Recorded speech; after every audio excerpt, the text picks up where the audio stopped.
네, 3장 시작하겠습니다.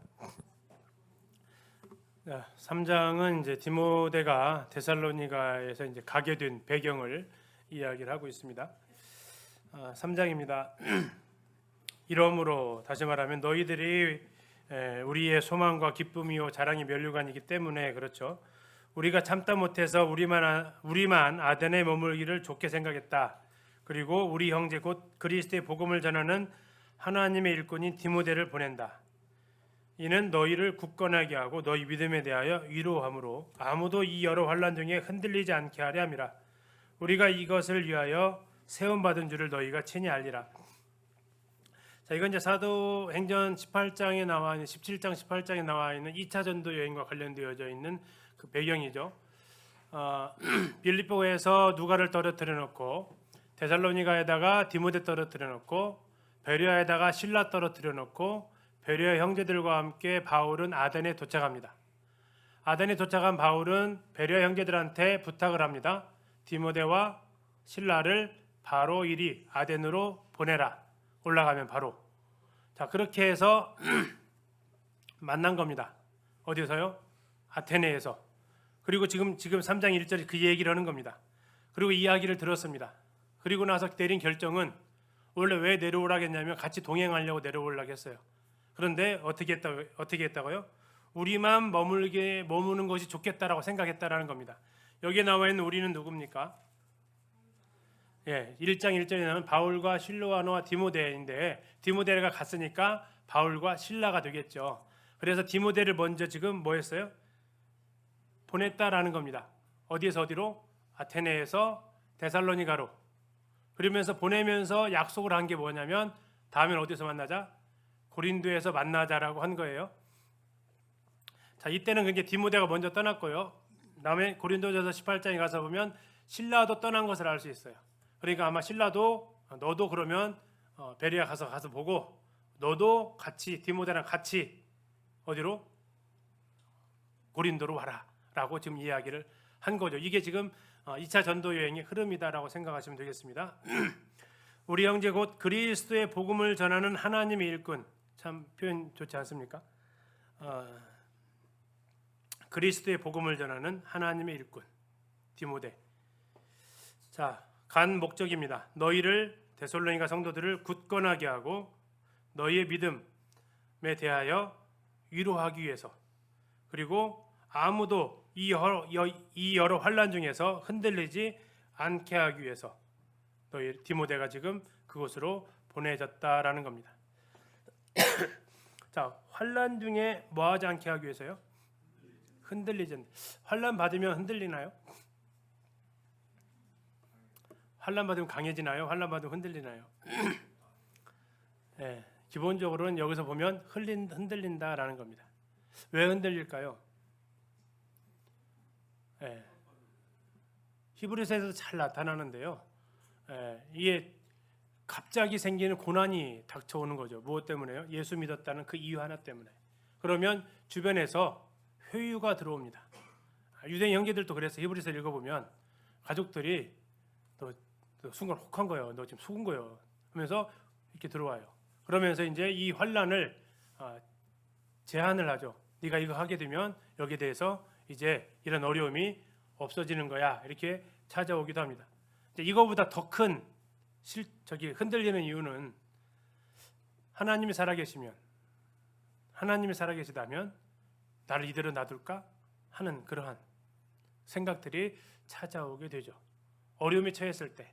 여기서 말하는 것은 정말 큰 어려움이 처했을 때를 얘기하는 겁니다. 그리고 지금 데살로니가 성도들이 그 상황이었다라는 거죠.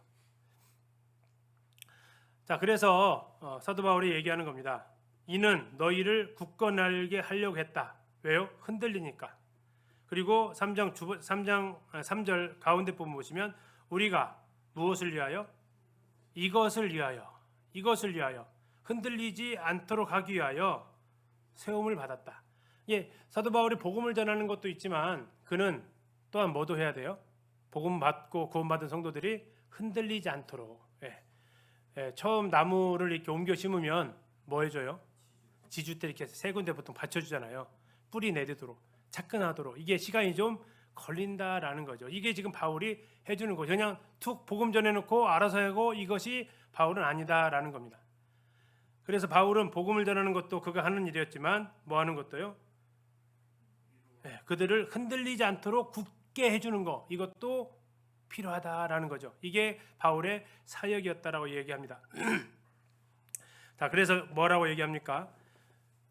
4절입니다. 우리가 너희와 함께 있을 때에 장차 받을 환난을 너희에게 뭐 했어요? 미리 말했어요. 자, 구원받으면 만사형통이야라고 말하지 않았다는 얘기예요.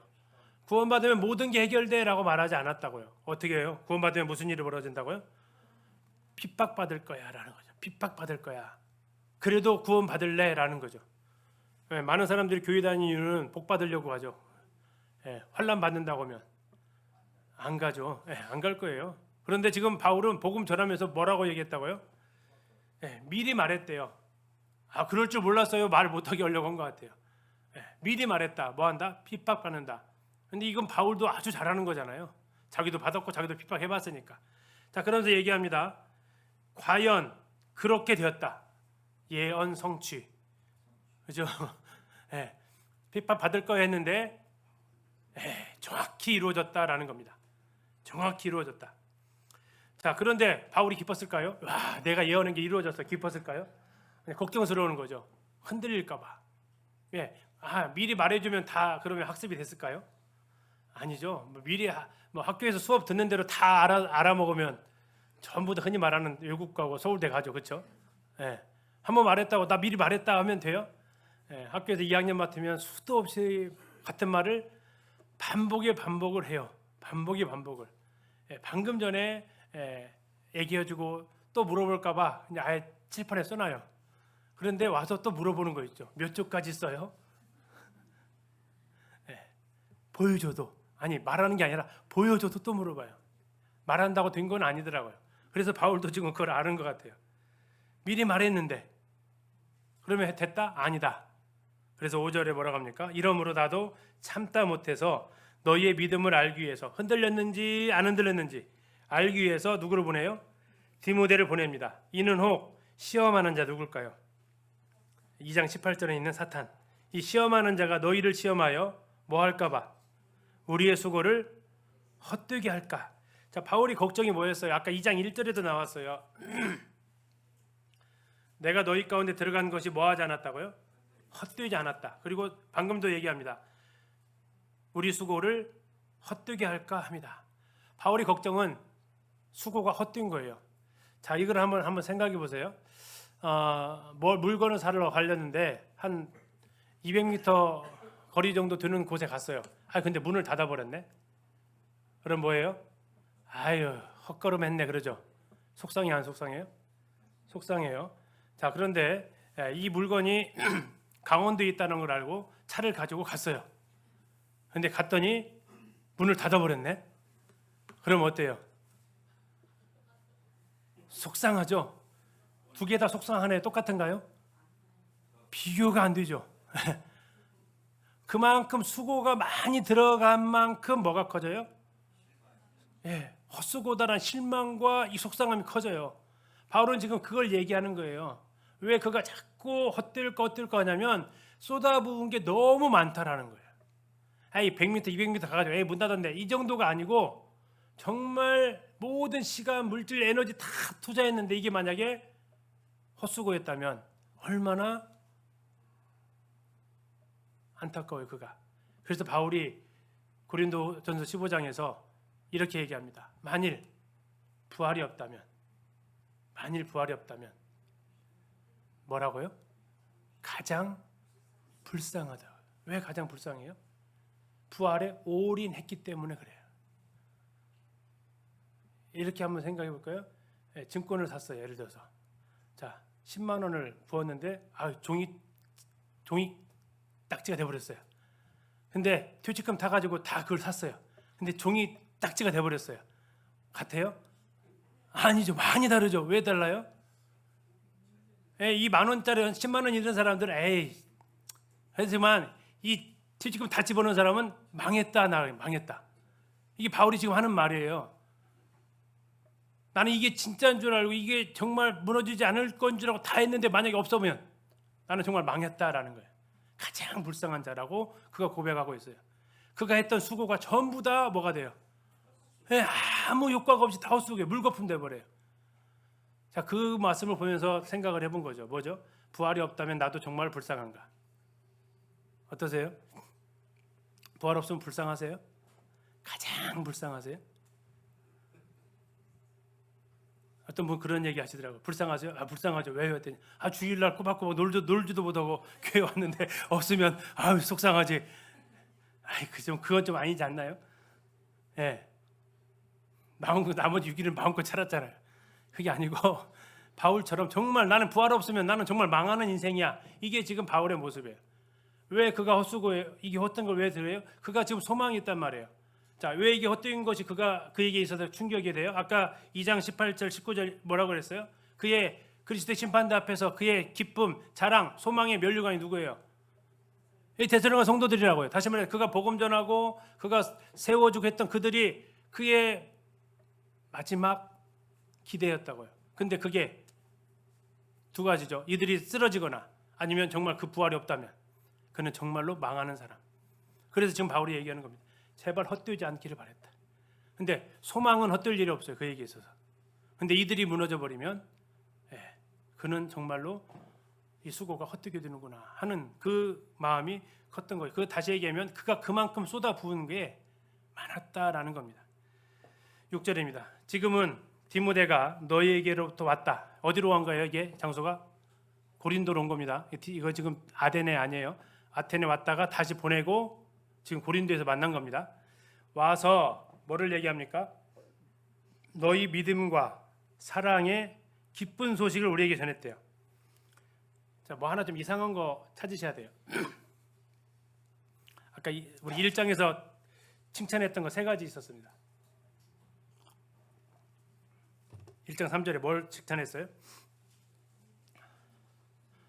믿음의 역사, 사랑의 수고, 소망의 인내. 근데 3장 가서 봤더니 6절에 디모데가 2가지는 얘기합니다. 한 가지 말 안 하지 않습니다. 2가지 뭐예요? 믿음, 또 하나는 사랑이 기쁜 소식을 전해요. 믿음의 역사, 사랑의 수고가 그들이 있습니다. 뭐 하나 안 해요. 뒤에 있을까 봤더니 없어요. 왜 그럴까요? 지금 여기서 그들이 혼돈이 하고 있었기 때문에 그래요. 소망이 뭐죠? 주님이 나타나심. 그들의 그게 소망이었단 말이에요. 근데 그 소망이 지금 여기서는 안 나타나고 있어요. 그들이 참았단 말이에요. 소망이 인내를 했다고요. 근데 여기서는 안 나타나고 있어요. 왜요? 이제 그들에게서 이 소망의 문제가 생긴 겁니다. 궁금증이 생긴 거예요. 그러면서 소망이 이게 지금 굳건하지 않은 상태가 된 겁니다. 그래서 이 디모데가 와서 솔직하게 다 얘기를 했죠. 다시 말하면 그들이 지금 주님의 다 조심에 대해서는 그들이 약간 어려워하고 있습니다. 그래서 지금 얼마나 정직해요. 6절에 믿음과 사랑의 기쁜 소식. 그냥 의례적으로 믿음과 소망과 사랑의 기쁜 소식 하면 뭐 누가 뭐라고 하겠습니까? 그렇죠? 근데 정확히 써요. 왜? 뒤에 지금 소망에 대해서 그들이 어려움이 겪고 있다는 걸 알고 있으니까. 그래서 그건 풀어줄 거예요. 그래서 지금 그 2가지만 얘기합니다. 믿음과 사랑의 기쁜 소식을 우리에게 전하고 또 너희가 항상 우리를 잘 생각하여 그 다음에 아주 기쁜 소식일 겁니다. 우리가 너희를 보고자 함과 같이 너희도 데살로니가 성도들도 누구를요? 사도 바울을 간절히 보고 싶대요. 지금까지 그가 경험했던 것은 뭐예요? 겪었던 것 오해입니다. 오해. 뭐요? 사도 바울 우리에게 마음이 떠났다라는 거. 근데 사도 바울은 2장에서 아까 얘기했잖아요. 잠시 떠난 거고 전혀 마음 떠난 거 아니야. 그리고 얼굴 보이기를 어떻게 했다겠어요? 열정으로 더욱 힘썼대요. 그런데 지금 디모데가 들려오는 소식은 데살로니가 성도들도 어떻다고요? 바울 못지 않다라는 얘기예요. 바울 못지않게 지금 디모데 데살로니가 성도들도 바울 못지않게 엄청 보고 싶어한다는 얘기예요. 두 사람이 서로가 지금 보고 싶어하는 상태가 확인이 된 겁니다. 얼마나 기뻤겠습니까? 7절입니다. 이러므로 형제들아 우리가 모든 궁핍과 환난 가운데에서 너희 믿음으로 말미암아 뭐를 받았어요? 위로를 받았어요. 자, 이거 어디 썼다겠죠? 고린도. 자, 고린도인데 뭐라고 했나 잘 보세요. 자기 상태가 어떻대요? 모든 궁핍하시 돼요. 자, 아까 우리 고린도에서 상황을 보셨어요? 그렇죠? 그 생각하시면 이해가 가세요. 예. 그러면서도 이 소식을 들으니까 다 괜찮아. 이 상태가 되어졌다라는 거예요. 이 바울의 성도들을 향한 그 마음이죠. 아직 고린도서에서도 그런 표현합니다. 디도 못 만나가지고 너무나도 힘들었는데 디도를 마게도냐 가서 딱 만나니까 내가 살 것 같았다라고 이렇게 얘기를 해요. 대대로 성도들한테 그렇게 표현도 하기도 합니다. 자, 8절입니다. 그러므로 너희가 주 안에 굳건선즉 우리가 이제는 뭐라고요? 무슨 뜻 같아요? 이제 살겠다. 이제 좀 마음이 편해졌다. 아이고 이제 내가 마음 졸이지 않아도 되겠다. 아이고 고맙다. 너희들의 믿음도 너희들의 그 사랑도 아주 잘하고 있다는 너무 고맙다. 내가 모든 근심이 사라지는구나. 내가 뭐 궁핍하고 여기서도 데살로니가에서도 여러 환란이 있었잖아요. 그거 다 괜찮다 할 정도로 그에게 아주 복음이었죠. 그 자체가. 9절입니다. 우리가 우리 하나님 앞에서 너희로 말미암아 모든 기쁨으로 기뻐하니 너희를 위하여 능히 어떠한 감사를 하나님께 보답할까? 무슨 말을 하는 것 같아요? 무슨 말로 이 기쁨을, 이 감사를 표현할 말이 적당하지 않다라는 거죠. 그 정도로 지금 매우 감사하다라는 겁니다. 말로 표현을 못하겠다라는 거죠. 10절입니다. 주야로 심히 간구함은 너희 얼굴을 보고 너희 믿음이 부족한 것을 보충하게 하려 합니다. 자, 계속해서 간구하는 것은 보고 싶다라는 겁니다. 보고 싶다. 나도 보고 싶어. 이 눈물 없이 정말 못 읽을 책 편지 아닙니까? 서로가 서로를 보고 싶어하는, 마치 엄마 떨어진 아이와 엄마가 정말 보고 싶고 가고 싶은데 그냥 인편 통해서 소식만 듣는, 하루빨리 가서 얼굴 보고 싶고, 그래서 부족한 거 막 지금 잘하고 있는데도 불구하고 더 채워주고 싶고 더 채워주고 싶고, 더 나아가서 10절을 보게 되면 믿음이 부족하 돼요. 지금 아까 앞에서 칭찬했잖아요. 그렇죠? 믿음의 역사가 이렇게 좋은 교회인데, 믿음의 깊은 소식을 전해줬는데 믿음이 부족해요? 믿음은 완전하지가 않아요. 만땅이 없습니다.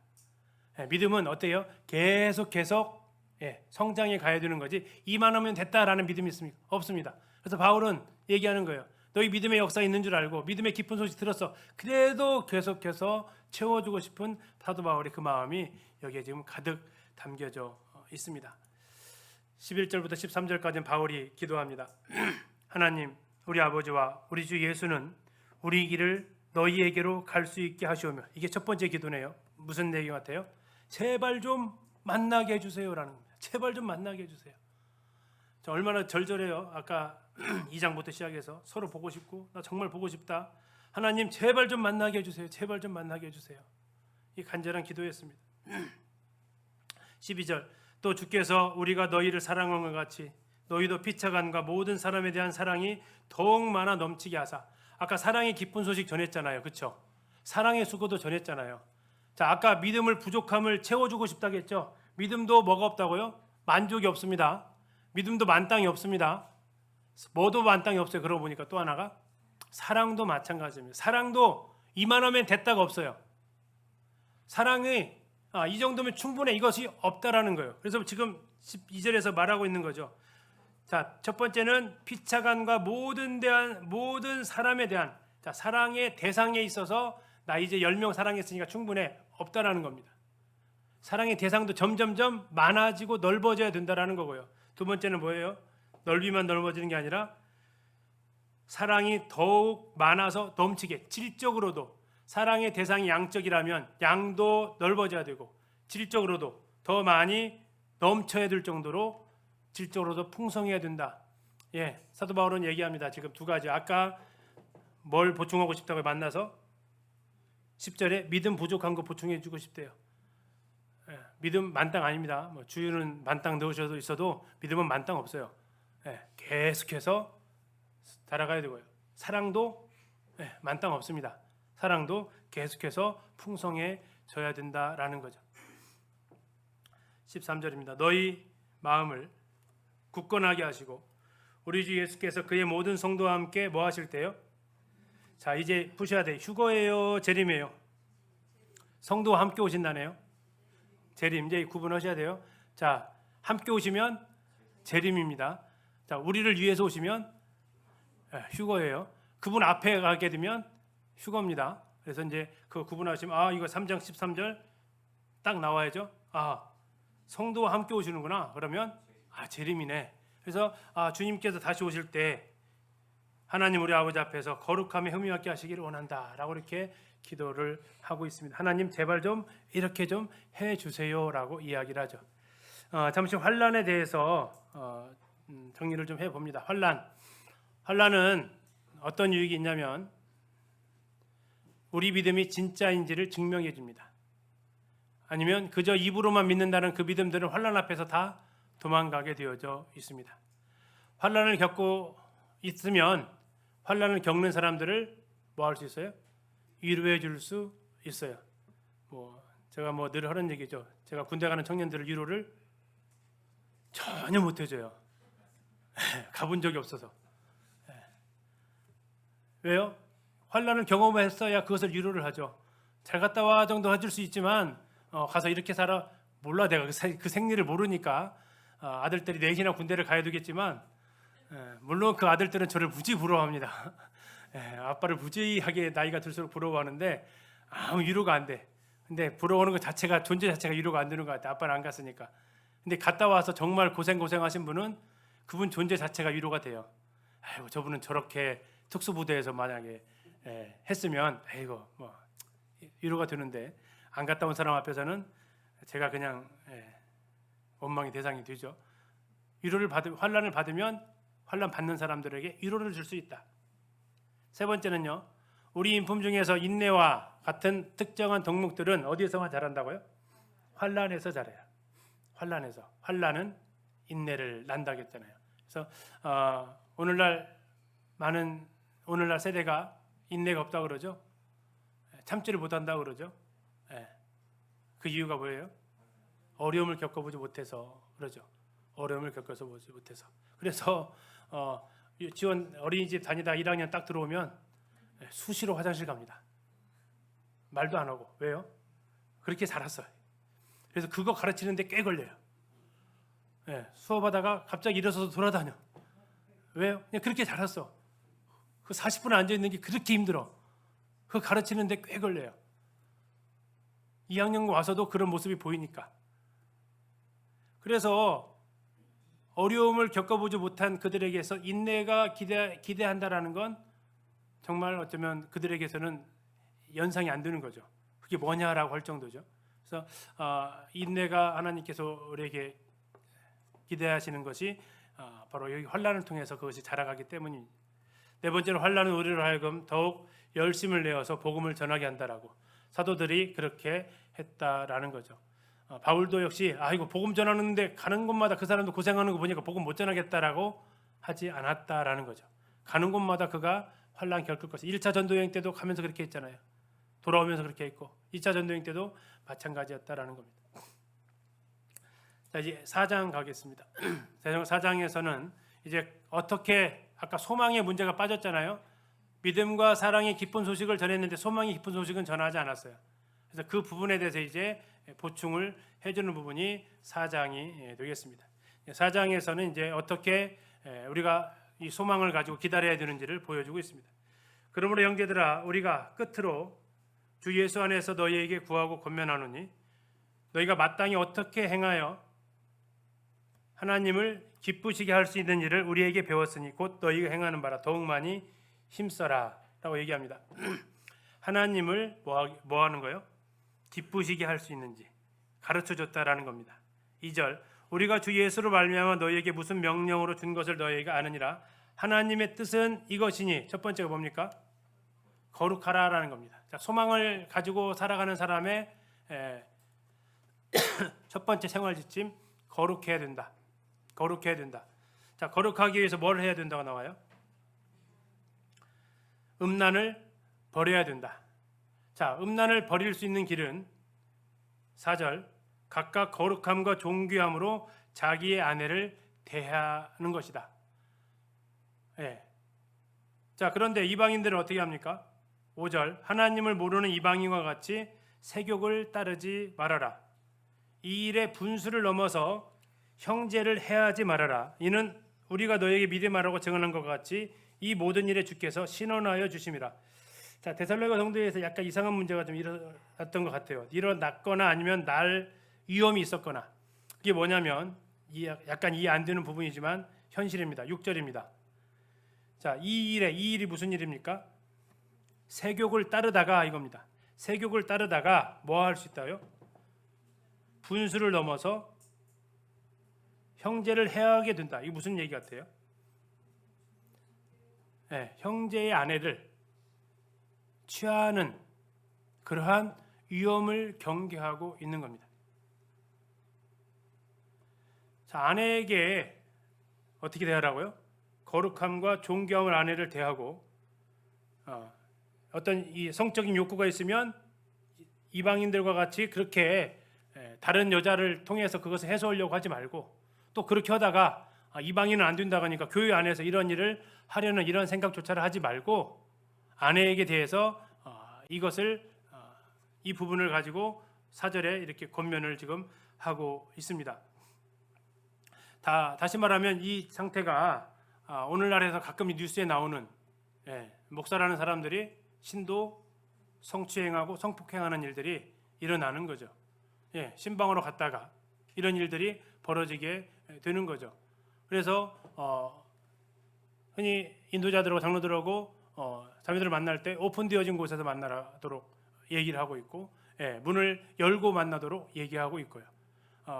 그래서 이 단둘이 만나서 하는 것들이 바로 이러한 어려움에 빠지게 되어질 수도 있다라는 것을 지금 권면하고 있다라는 거죠. 왜 그렇습니까? 그들이 그 당시의 문화가 이것을 당연한 것처럼 살았기 때문에 그렇습니다. 오늘 이 세대가 그렇습니다. 결혼하지 않고도 서로 사랑하면 간통죄가 처벌받지 않은 세대가 되었습니다. 그것을 지금 이제 이 세대에 이제 맞아버렸어요. 이제 우리나라도. 자, 이것이 이제 데살로니가 상태의 그런 대도시였기 때문에 환락의 도시였기 때문에 그런 것들 지금 금하고 있었던 부분이 되겠습니다. 7절 그렇게 되면 어떻게 되느냐? 하나님 우리를 부르심은 뭐 하시려고요? 거룩하게 하십니다라는 겁니다. 믿음으로 이것을 저버리면 뭘 저버린 겁니까? 하나님을 저버린 것이다라는 겁니다. 자, 이 부분에서 이렇게 보시면 자, 첫 번째 덕목이 거룩인데요. 이 거룩을 3절에 보세요. 이 거룩과 누가 연결되었는지 찾아보시면 됩니다. 3절에 누가 나와 있어요? 하나님의 뜻이 나와 있죠. 성부 하나님이 등장하십니다. 자, 다음에 2절 보세요. 2절 누가 등장하세요? 주 예수 성자 하나님이 등장하시죠. 다음에 8절 보세요. 또 누가 등장하세요? 성령이 등장하십니다. 자, 이 말세를 이 주님의 소망을 가지고 살아가는 성도들에게서 제1 덕목이 거룩인데 이 거룩을 유지하고 거룩한 삶을 살아가도록 하는 데 있어서 누가 지금 아주 열심히세요? 삼위일체 하나님이 아주 열심으로 이 일을 지금 우리에게 기대하고 계신다라는 겁니다. 하나님께서는 우리가 이 거룩한 삶을 살아가는 데 있어서 한결같이 관심을 가지시고 한결같이 간섭하신다라는 거예요. 왜 그렇습니까? 여기에서 무너지면 하나님 앞에서 떠나가게 되기 때문에 그렇습니다. 그래서 주님의 다시 오심을 바라보는 첫 번째 성도들의 자세를 그 어떤 것도 아닌 거룩, 특히 무슨 거룩입니까? 성적인 거룩을 말하고 있습니다. 이것은 데살로니가 성도들의 도시 상황을 봤을 때 이게 가장 많이 무너져 있는 상황이기 때문에도 그렇고, 그런데 오늘날은 데살로니가보다 우리나라가 지금 더 심합니다. 죄를 죄로 여기지 않습니다. 예전에는 연예인들이 결혼 전에 아이 가졌다고 하면 부끄러울 줄 알았는데 요즘은 뭐라고 얘기하는지 혹시 보셨어요? 선물이래. 선물. 무슨 선물? 결혼 선물이래요. 이게까지 돼버렸어요. 그리고 그걸 듣는 사람들은 박수 쳐주고 축하해주고 하는 분위기가 돼버렸어요.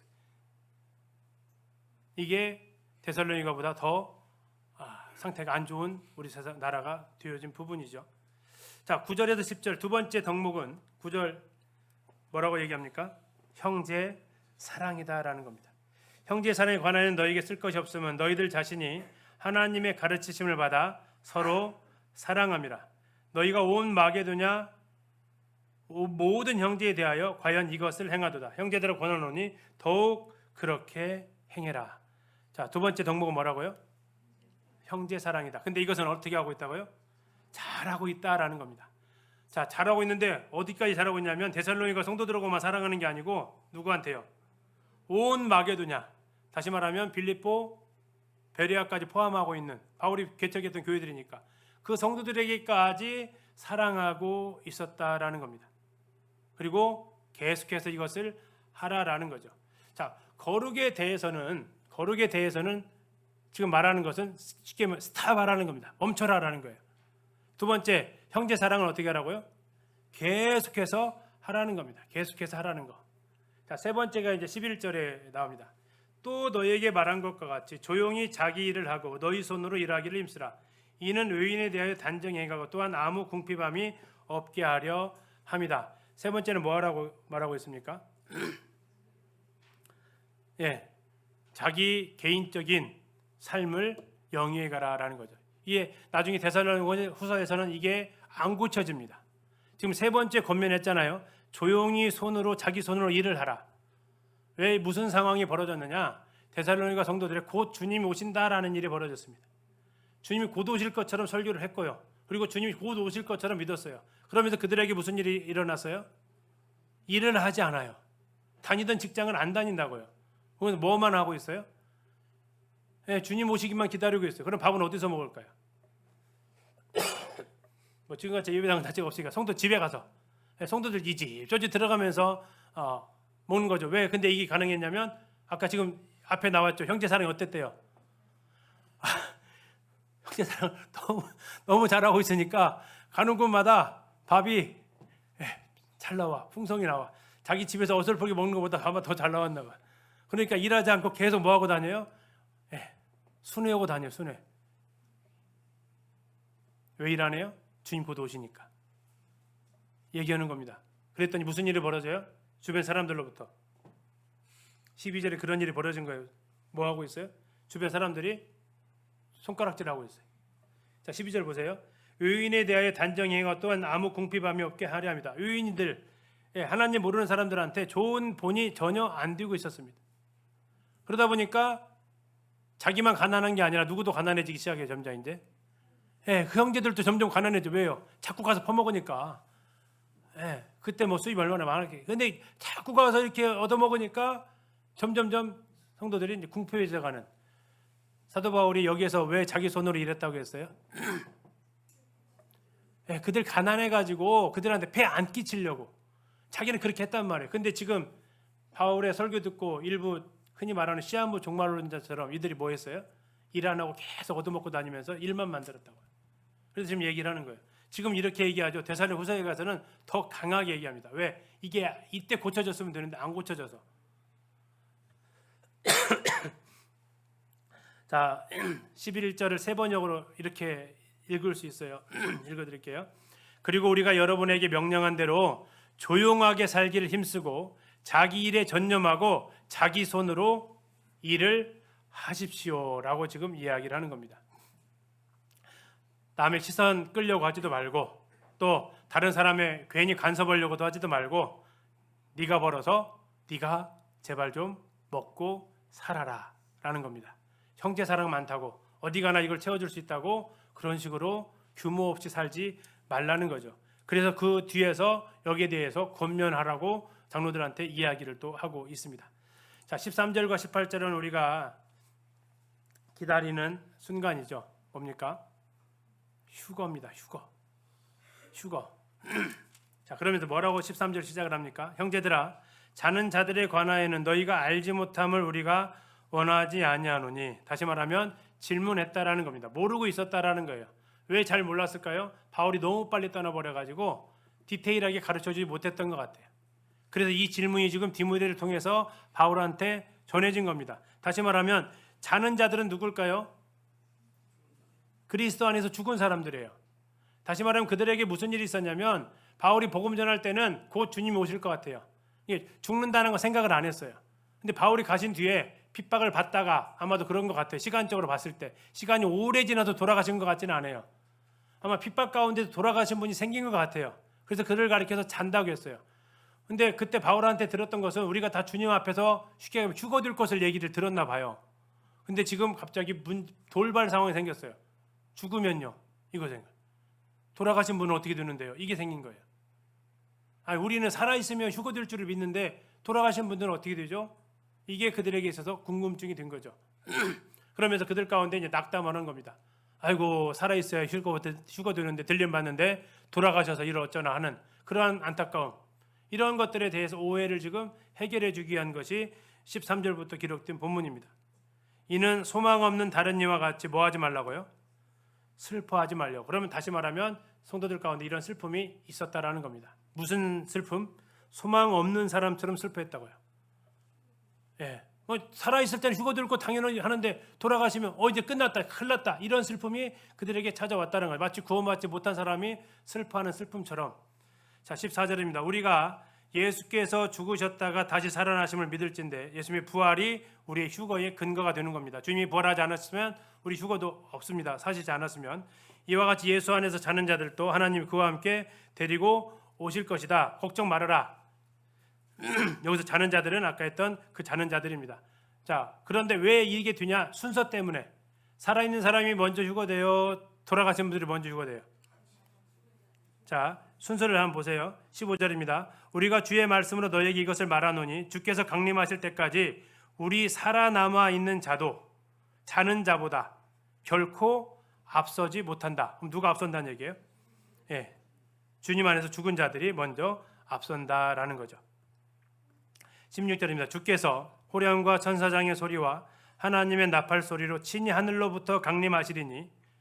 자, 이것은 휴거입니다. 그리스도 안에서 누가 먼저 일어난다고요? 죽은 자들. 그들을 13절에서는 자는 자들이라고 했어요. 걱정하지 말라는 거예요. 그들이 먼저 일어난대요. 그리고 두 번째 17절에 그 후에 죽은 자들이 일어난 후에 살아남아 있는 자들도 그들과 함께, 누구와 함께요? 죽은 자들과 함께. 살아남은 자들도 죽은 자들과 함께 어디에서? 구름 속으로 끌어올려. 이게 휴거입니다. 끌어올려. 이걸 가리켜서 휴거라고 하는데, 휴거라는 단어가 나와 있지는 않습니다.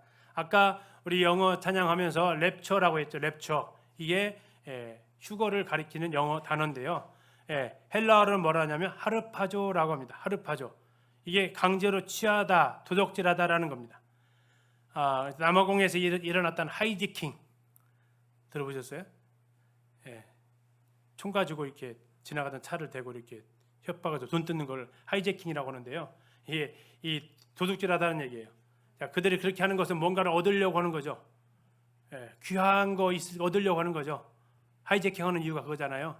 주님께서 이 땅에 오셔서 우리를 성도들 데려가시는 것이 바로 가장 귀하기 때문에, 세상에 있는 나의 모든 즐거움이 그들에게 있기 때문에 그들을 데려가시는 거예요. 그래서 뭐 영어 단어가 그렇게 썩 좋은 것 같지는 않은데 하이제킹한다고 해서 주님이 납치해 가신다고요. 누구를? 근데 뭐 밖에 세상 사람들을 봤을 때 납치해 간 거지만 우리를 함께 하고 싶어서 데려가시는 거죠. 데려가신다. 이것을 끌어올려라는 겁니다. 뭐 누가 그랬는지 모르겠지만 어쨌든 우리가 얼마나 놀라운 겁니까? 뭐 저같이 아무리 저 무거워도 끌어올린 데는 지장이 없은 거니까 얼마나 감사가 되는 거예요. 전혀 걱정할 것이 없는 거죠. 그분의 그 끄는 힘이 그분의 손으로 우리를 영접을 하신다라는 겁니다. 순서를 그래서 다시 한번 정리하면 예수님께서 오십니다. 그렇죠? 공중에 오세요. 16절에 나와 있습니다. 하늘로부터 강림하시리니. 자, 그리스도 안에서 죽은 자들이 먼저 일어나고. 자, 누가 일어났다고요? 죽은 자들. 지금 데살로니가 성도들이 걱정하는 그 사람들이에요. 그 사람들이 먼저 일어나. 걱정 마. 두 번째 누가 일어나요? 17절에 살아남아 있는 자가 일어나요. 그래서 어디서 만나요? 공중에서 주님을 만나요. 공중에서 왜 주님을 만날까요? 그냥 하늘로 쭉 천사를 보고 시켜서 데려와도 되잖아요. 안 그렇습니까? 자, 공중은 에베소서를 가서 보셔야 돼요. 사탄을 누구로 표현하고 있어요? 공중에 권세 잡은 자. 자, 우리가 올라가면 사탄이 어떻게 놔둘까요? 안 놔두죠. 그래서 주님 어떻게 하셔야 돼요? 제압하러 오시는 거예요. 제압하러. 올라와라 이게 아니고 제압하러 공중에서. 그래서 공중의 권세 잡은 사탄의 권세를 딱 제압하시고 아무도 주님의 손에서 빼앗을 수 없기 때문에 주님께서 들어 올리시면 거기에서 만나는 겁니다. 그리고 어떻게 해요? 그분의 나라로 데려가신다라는 거죠. 나 있을 테니까 너희들 올라와라가 아니고. 그래서 요한복음 14장에서 가서 너희를 처소를 예비하면 뭐 하신다고 했어요? 너희를 데리러 오시겠다라는 겁니다. 근데 어디서 만난다? 공중에서 만나자. 왜? 거기에서 공중의 권세 잡은 자를 주님이 제압하고 너희들을 안전하게 그 나라까지 데려가신다 하는 거죠. 더 나아가서 우리가 한 번 더 생각해 보는 것은 명절 때 되면 혹시 자식들이 나가 살면 저희 어머니가 그러셨어요. 명절 때 되면 형님 누님들 오시면요 방 안에 가만히 앉아서 기다리실까요? 차 소리 나면은 문 열고 나가실까요? 단 한 번도 방 안에 안방에서 어허 하면서 기다리신 적이 없어요. 심지어는 이제 흔히 버선발 양말발로 뭐 양말로 나가시려고 하는 게 아니라 신발을 신으셔야 되는데 제대로 신으시면 10초면 신으실 것 같은데 10초도 그냥 막 허둥지둥 나가다 보니까 막 짝짝이다가 다음에 뭐 고무신 신으면 막 뒤통수 뒷꼭지가 앞으로 이렇게 신고 가다가 벗어지니까 이제 에라 모르게 나가버리죠. 그렇게 자들 만나 얼마나 반가우시고 얼마나 기다렸으면. 이게 주님이 어쩌면 그 모습까지 한번 생각해 보는 거죠. 얼마나 기다렸으면. 마치 지금 뭐와 생각이 돼. 아까 지금 바울이 지금 이 상황을 한번 떠올려 보고 있어요. 바울이 뭐라고 했어요? 너 보고 싶어 그랬어요. 대성령 성도들도요. 우리도 보고 싶어요. 그러니까 바울이 뭐라고 그래요? 하나님 제발 좀 만나게 해주세요라고 얘기했다고요. 둘이 가장 빨리 만날 수 있는 건 어디일까요? 중간에서 만나는 게 빠르겠죠. 그렇죠? 서로 기다릴 수가 없잖아요. 온다고 하는데. 이게 지금의 주님과 우리의 그 만남의 그 감격의 장소라는 겁니다. 그래서 지금 10절째 그걸 얘기를 하고 있어요. 구름 속으로 끌어올려. 우리가 올라간다는 게 아니네요. 그렇죠? 강력한 힘에 의해서 우리가 끌어당겨짐을 받는다라는 겁니다. 그래서 주님을 영접하게 하세요. 주를 영접하는데요. 요한복음 14장 이 단어를 기억하세요. 주를 영접하게 하시는 일을 기억하시고 요한복음 14장 한번 가서 보시겠습니다. 주님 오실 때 어떻게 표현하셨는지를 한번 보세요. 자, 14장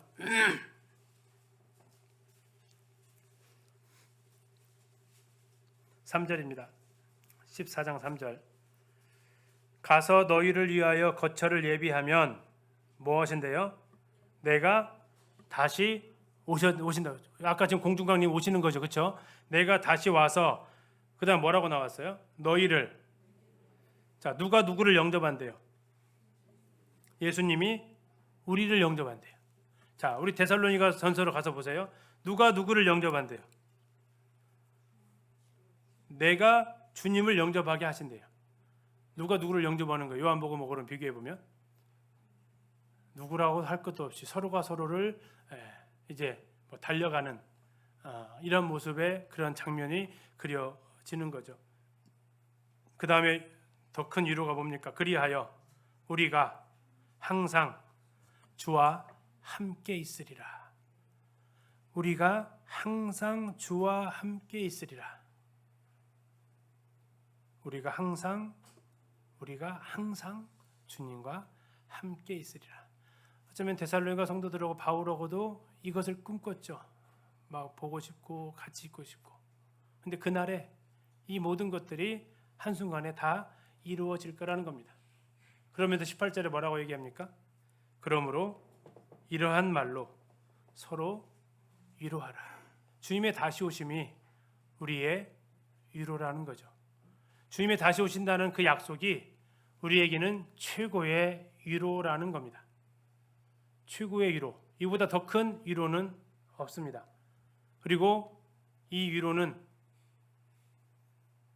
환난 받는 성도들에게, 데살로니가 성도들에게 더할 나위 없는 위로이죠. 환난 가운데 있는 자들에게 그를 다시 데리러 만나러 다시 오시겠다는 그분의 말씀은 놀라운 위로가 됩니다. 자, 우리 구절을 다시 한번 보시면서 한번 찾아보겠습니다. 15절 한번 보세요. 이 휴거와 관련된 주님을 다시 만나는 그 순간과 관련되어져서 15절 보시면 우리가 주의 말씀으로, 자, 주의 말씀입니다. 그 밑에는 주께서 강림하심 나와 있습니다. 16절에 주께서 친히 하늘로부터 강림하시리니 주께서 친히 나와 있습니다. 주께서 친히 17절에 주를 영접 그리고 마지막에 주와 함께 계속해서 반복되어지는 단어가 뭡니까? 주입니다. 주. 예, 우리가 그토록 기다리는 그분, 우리가 주님을 다시 만날 겁니다. 우리와 주님이 영원히 함께 있을 거고 이것이 우리에게 가장 큰 위로라는 거죠. 그래서 보통 얘기하죠. 어느 순간 교회에서 재림에 대한 주님의 다시 오심에 대한 설교가 빠져버렸다. 그래서 뭐가 사라져요? 소망이 사라지고 그 나라에 대한 소망이 사라지고 마치 이 땅에서 영원히 살 것처럼 우리의 소망이 이 땅으로 자꾸 쏠려지게 되는 물론 우리는 거기에 대한 핑계로 그들 탓을 합니다. 다미선 교회든지 1992년 10월 28일 외쳤던 그들 때문에 재림 설교를 못하게 됐어. 솔직히 핑계죠. 재림 외치면 막 이단 취급받은 그래서 못하겠어요. 그게 아니죠. 주님 말씀이 있으면 우리가 하는 거고 이것이 어쩌면 우리가 환난 가운데 있으니까 위로가 됐잖아요. 근데 너무나 이 세상이 편안하면요. 좀 천천히 좀 오시지. 누구 말대로 결혼도 좀 하고 좀 3년만 더 1년만 더 보면 아파트 이사 가는데 아파트 좀 일단 들어가 보고 또 며느리 좀 얻어보고 막 이런 식으로 이렇게 가면 어떻게 돼요? 재림에 대한 다시 오심에 다시 만날 그 나라에 대한 소망이 사라져서 이 말로 서로 위로하라가 아니고 전혀 위로가 되지 않는 이런 일들이 일어나는 것은 안타까운 모습이죠. 우리는 저걸 다시 꿈꿉니다. 주님이 공중에서 우리를 부르시는 그 순간 나팔 불 때 나의 이름.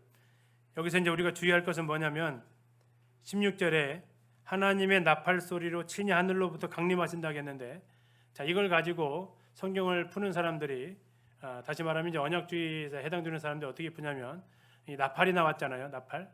계시록에 나팔 나옵니다. 그렇죠? 인재앙, 나팔재앙, 대접재앙 나와요. 그러면 마지막 나팔이 나옵니다. 이게 바로 그 나팔이다. 그래서 성도는 환난을 통과한다라고 주장을 합니다. 환난 통과설을 얘기를 한다고요. 왜? 이 나팔 소리 때문에 그래요. 네, 나팔이라도 똑같은 나팔이 아닙니다. 그것은 재난의 나팔이고요. 이 나팔은 주님이 다시 오시는 나팔입니다. 그리고 우리는 그 나팔 소리와 함께 어떻게 된다고요? 휴거가 되어지게 된다라는 겁니다. 공중에서 주님을 만날 것 이걸 기억하시면서 우리가 서로 위로하시고 성도들한테 뭐라고 해서 조금만 참자. 주님 곧 오신다. 조금만 견디자라고 이렇게 서로 위로해줬다라는 거죠. 이걸 생각하면 바울은 자신의 수고가 헛되지 않는 것 너무나도 감사하고 헛될 것은 너무나도 걱정했던 것이죠. 그래서 이제 우리 안에 수고도 헛되지 않고 또 우리의 이 견고한 가운데 손대지 않기를 기도하게 됩니다. 다음 주에 이제 5장부터 데살로니가서 같이 보도록 하겠습니다. 형님 기도해 주시면 감사하겠습니다.